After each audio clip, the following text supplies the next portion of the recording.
DJ Masook राज mobile number 8861973150।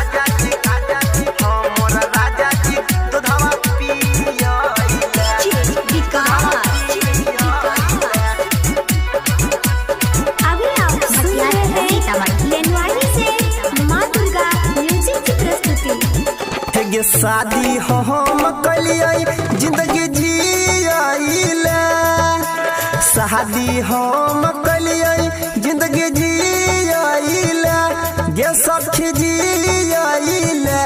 हमर राजा जी गोदी में सुतई छै दूधवा पियाइले, हमर सैया जी गोदी में सुतई छै दूधवा पियाइले। गे शादी हम कलिए जिंदगी जियाइले, शादी हम कलिए जिंदगी जियाइले, गे सखी जियाइले। हमर राजा जी गोदी में सुतई छै दूधवा पियाइले, हमर सैया जी गोदी में सुतई छै दूधवा पियाइले। डीजे मासूक राज मोबाइल नंबर 8861973150।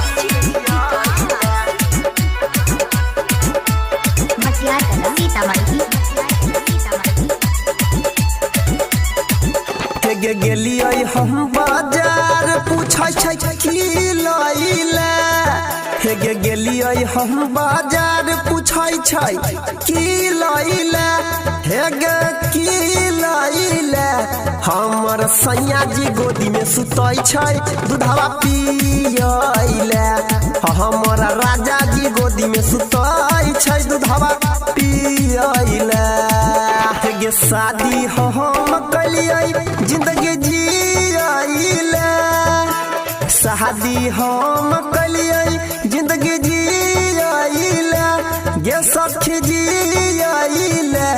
हमर राजा जी गोदी में सुतई छै दूधवा पियाइले, हमर सैया जी गोदी में सुतई छै दूधवा पियाइले।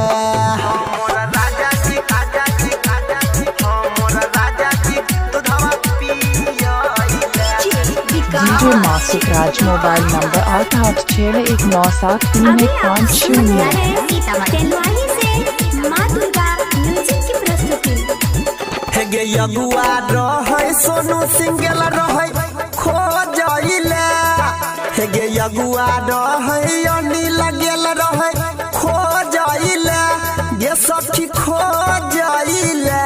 हमर राजा जी गोदी में सुतई छै दूधवा पियाइले, हमर सैया जी गोदी में सुतई छै दूधवा पियाइले। गे शादी हम कलिए जिंदगी जियाइले, शादी हम कलिए जिंदगी जियाइले, गे सखी जियाइले। हमर राजा जी गोदी में सुतई छै दूधवा पियाइले, हमर सैया जी गोदी में सुतई छै दूधवा मोबाइल नंबर 8861973150।